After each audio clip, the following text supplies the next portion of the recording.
नमस्कार दोस्तों, कैसे आप सब। स्वागत है आप सभी का मेरे YouTube चैनल वॉन्डरर पाटिल में। मैं हूं आपका दोस्त अविनाश पाटिल।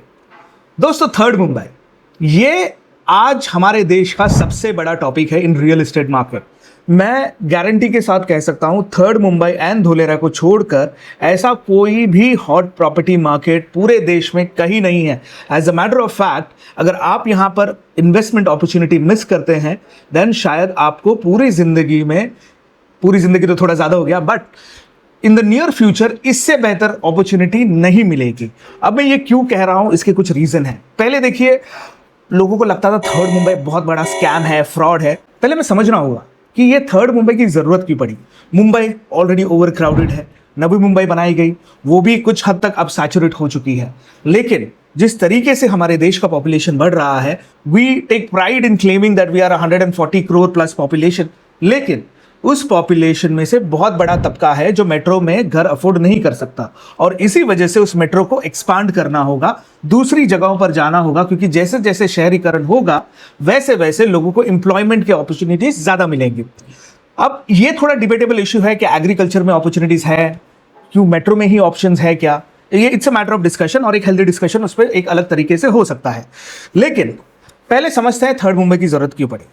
वाशी 1970 में नवी मुंबई की शुरुआत हुई, धीरे धीरे वो भी सैचुरेट हो गया। अब एक्सपेंशन के लिए जगह नहीं है, और इसी वजह से अगर हम अप नॉर्थ जाएं, अगर हम मुंबई से नॉर्थ की तरफ जाएं तो विरार, वसई उस रीजन में जाएं, लेकिन वहां पर ज्यादातर इंडस्ट्री जो है मैन्युफैक्चरिंग रिलेटेड है। फोर्थ मुंबई वहां पर भी बन रही है वाधवन पोर्ट की वजह से, लेकिन यहां पर जो बन रहा है ना, that is going to be more of service related industry type of environment. यहाँ पर डेटा सेंटर्स बनने वाले हैं, यहाँ पर बहुत सारे BFSI डोमेन के इंस्टीट्यूट्स आने वाले हैं, ऑर्गेनाइजेशंस आने वाले हैं, यहाँ पर एड्यू सिटी बन रही है, यहाँ पर एरो सिटी बन रही है, यहाँ पर AI पे रिसर्च होने वाली है। तो ऐसा बहुत कुछ होने जा रहा है, but this is a matter of time. Now let's try to understand कि लोगों ने क्यों ऐसा लगा लोगों को कि ये फ्रॉड है। मैं जब 3 साल पहले मैंने वीडियो बनाने की शुरुआत की, बहुत लोगों ने फ़ोन किया, मेरे कलीग्स, मेरे जो यूट्यूबर फ्रेंड्स हैं जिनके साथ मैंने बातचीत की थी, वो पहले मेरे कमेंट में भी डालते थे कि अविनाश भाई ये फ्रॉड है, इससे दूर रहना, ये लोग विदाउट एनी कॉन्क्रीट इन्फॉर्मेशन बेच रहे हैं। Well, to an extent they were right, fraud नहीं था, लेकिन ट्रांजैक्शन जो होते हैं वो फ्रॉड हो सकते हैं। ये प्लान फ्रॉड नहीं है। इसका मतलब क्या है हम आगे जाके समझेंगे। मैं आपको एक स्नैपशॉट के साथ विद एविडेंसेस बताऊंगा, क्योंकि कुछ लोगों को फंसाया गया है इस पूरे स्कीम ऑफ थिंग्स में। लेकिन क्या हुआ, अभी देवेंद्र फडणवीस जी तो महाराष्ट्र के चीफ मिनिस्टर है, उन्होंने दावोस में जाकर घोषणाएं की। महाराष्ट्र की जो विधानसभा है वहां पर चीजें रिकॉर्ड पर जाती है, and listen to this clip. ये उन्होंने विधानसभा में कहा है। अटल बिहारी वाजपेयी शिवडी नावासेवा अटल सेतू परिसरात तिसरी मुंबई 3.0 विकसित करण्यात येईल। या अंतर्गत कर्नाळा, साई, चिरनेर, रायगड, पेण आणि नवी मुंबई आंतरराष्ट्रीय विमानतळ अधिसूचित क्षेत्र ही ग्रीनफील्ड विकास केंद्रे म्हणून विकसित करण्याचे नियोजन आहे। तो आपने सुन ही लिया होगा कि महाराष्ट्र के विधानसभा के मंच पर देवेंद्र फडणवीस जी ने क्या कहा। ये एक फर्स्ट एविडेंस हो गया। दूसरा, देखिए, अटल सेतु ऑलरेडी बन चुका है, नवी मुंबई इंटरनेशनल एयरपोर्ट बन चुका है। अब मैप के माध्यम से जरा देखिए कि कितना नजदीक है अटल सेतु, नवी मुंबई इंटरनेशनल एयरपोर्ट और KSC का स्टार्टिंग पॉइंट, यानी थर्ड मुंबई का जो स्टार्टिंग पॉइंट है वो आप देख लीजिए कितना नजदीक है। जो सबसे पहला विलेज आता है वो है विंदने ग्रुप ग्राम पंचायत, उसके बाद आता है जुई, उसके बाद आता है पिरकोन, कलमुसरे वाला रीजन। तो ऐसे वो रीजन आगे की तरफ बढ़ रहा है। और यहां पर दूसरी एक इंपॉर्टेंट खबर आई, और वो है GR, यानी गवर्नमेंट का GR आ गया, महाराष्ट्र स्टेट गवर्नमेंट का GR आ गया। और उस GR में क्या लिखा है वो जरा समझते हैं। अगर आप चाहें तो मैं लिंक भी डाल दूंगा GR की, यू कैन डाउनलोड इट। लेकिन थोड़ा AI टूल की तरफ से, AI टूल को यूज करके थोड़ा संक्षिप्त में समझने की कोशिश करते हैं कि ये GR क्या है। देखिए, इसमें क्लियरली लिखा गया है, this policy often referred to as Mumbai 3.8 land acquisition policy is designed to accelerate development around the Navi Mumbai international airport. अब इसके स्कोप में क्या है, लगभग 324 विलेजेस है, 124 गांव है, उरन, पनवेल एंड पेन तालुका के। कॉम्पनसेशन मॉडल क्या है, ये सबसे इंपॉर्टेंट चीज है दोस्तों, क्योंकि यहां पर बहुत सारी मिस इंफॉर्मेशन फैलाई जा रही है, भ्रम फैलाई जा रहे हैं। एक बात मैं आपको क्लियरली बता दूं, अगर आप मान के चलिए 1 रुपया डालते हैं और उस 1 रुपए के 3 रुपए हो सकते हैं अगले 3 से 5 सालों में, वर्सेस आप 1 रुपया डालोगे, आपको 1 रुपए के अगेंस्ट 7 रुपए 8 रुपए मिल सकते थे, लेकिन वो अब आपको नहीं मिलने वाले। वर्सेस 1 रुपया डालोगे 5-7 सालों में उसके 2 रुपए होंगे। आप इन तीनों चीज में कहां पर पैसे डालेंगे?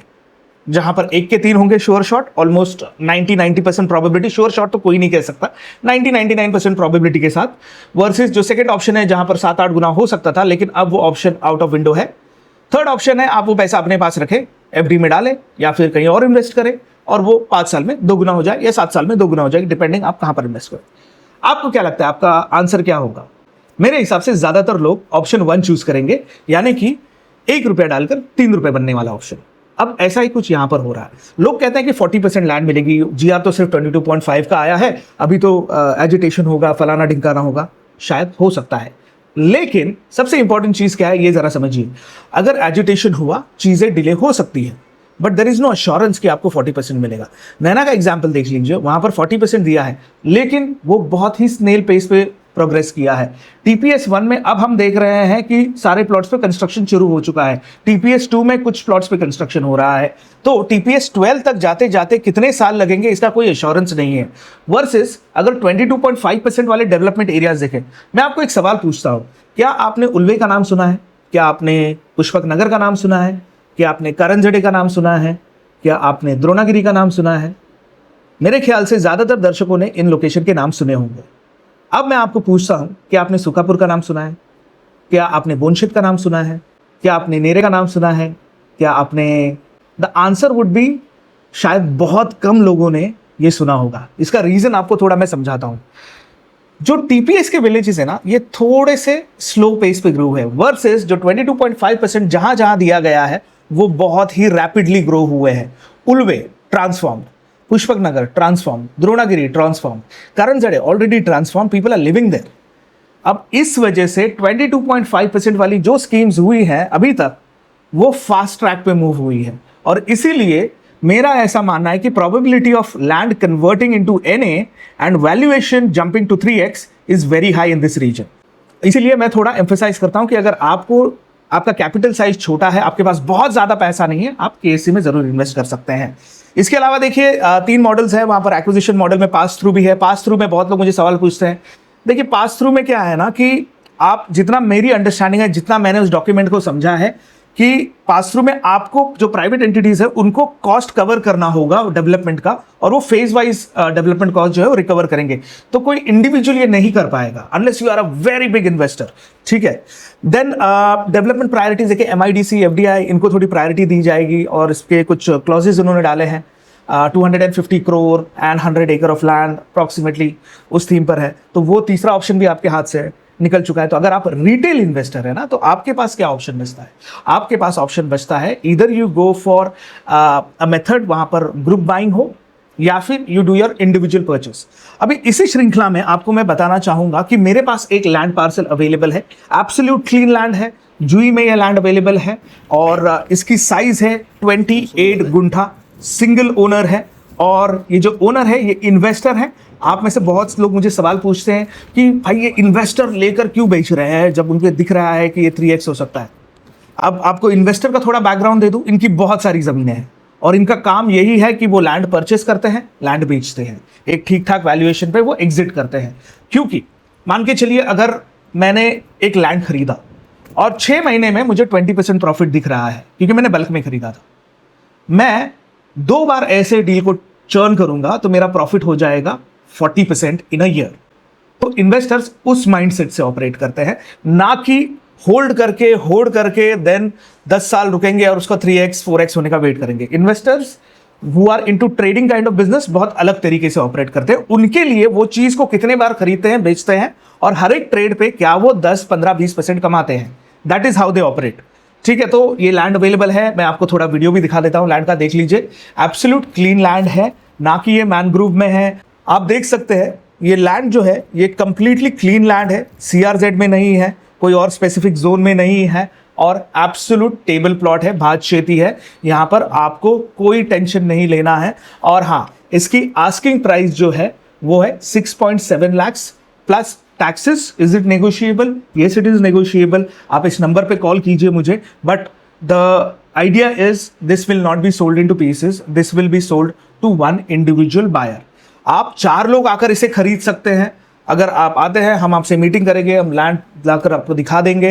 And yes please no time pass deals because this is a fast moving object और हमें ऐसे लोगों को बेचना है जो इमीडिएटली आए, पेपर वर्क देखे, this is ready for cell.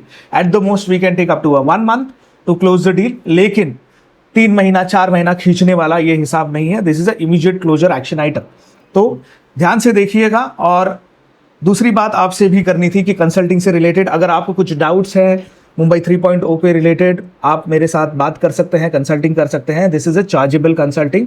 The charges are 499 rupees for every half an hour that we talk. बहुत सारे लोग मुझे मैसेज भेजते हैं और मुझसे आंसर एक्सपेक्ट करते हैं। देखिए इट इज़ गुड और शुरुआत के दिनों में ये करता भी था, लेकिन अब ये मेरा लाइवलीहुड है। I make money from this and that is how मेरा गुजर बसर चलता है इससे। तो अगर आप ऐसे क्वेश्चंस भेजेंगे और इसके आंसर्स एक्सपेक्ट करेंगे without any charge, I think that is not justified. Because अगर मैं अपनी एक्सपर्टीज आपके साथ शेयर करता हूं, इसका मतलब यह है कि मैंने वो नॉलेज गेन करने के लिए बहुत मेहनत की है और बहुत पापड़ बेले हैं, बहुत ट्रैवल किया है, बहुत लोगों से मिला हूं, इसलिए उस कंसल्टिंग का मैं चार्ज करता हूं। मेरे साथ ऐसा कुछ बार हुआ है जहां पर लोगों ने कंसल्टिंग के बाद they have not even paid the charges and they one gentleman उन्होंने 99 रुपीज़ दिए, मतलब ये सही चार्ज है। मैंने वो 99 भी रिटर्न कर दिए बिकॉज आई थिंक मेरे टाइम की एक वैल्यू है और अगर कोई मेरे टाइम को वैल्यू नहीं करता then I would not like to speak to such people. मेरा एरोगेंस नहीं है ये, बट एक हायर लेवल पे जब आप सोचते हैं तो समय की कीमत होती है। जैसे आपकी समय की कीमत है वैसे ही हमारे समय की भी कीमत है। सो प्लीज़ अगर आपको कंसल्टिंग चाहिए तो क्लियरली कॉल आउट कीजिए, मैसेज डालिए, हम डेफिनेटली आपको टाइम स्लॉट देंगे क्योंकि हम अभी पनवेल में मूव हो चुके हैं। We are in Navi Mumbai Panvel और इसी वजह से टाइम हमारे पास है जहाँ पर हम कंसल्टिंग कर सकते हैं। दूसरी बात और एक इम्पॉर्टेंट बात, अगर आप रात को कनेक्ट करने की कोशिश करते हैं, हम उन कॉल को जनरली आंसर नहीं करते till 8 o'clock we are okay to answer because उसके बाद it's a personal time. I understand people from US UK they try to reach me और टाइम जोन के डिफरेंस की वजह से उन्हें दूसरा समय नहीं मिलता। द ऑप्शन इज आप उस वक्त व्हाट्सएप पे एक मैसेज डाल दीजिए हमें, हम उस मैसेज को रिस्पॉन्ड करेंगे, डेफिनेटली रिस्पॉन्ड करेंगे और वो हमें दोनों को थोड़ा डिसेंट समय दे देता है रिस्पॉन्ड करने के लिए। सो आई होप आज का वीडियो आपको अच्छा लगा होगा। 3rd मुंबई की इन्फॉर्मेशन, लैंड अवेलेबल है हमारे पास 28 गुंठा। अगर अच्छा लगा होगा तो please like share and subscribe to the channel. This is wanderer Patil signing off. I will see in the next video. Good bye.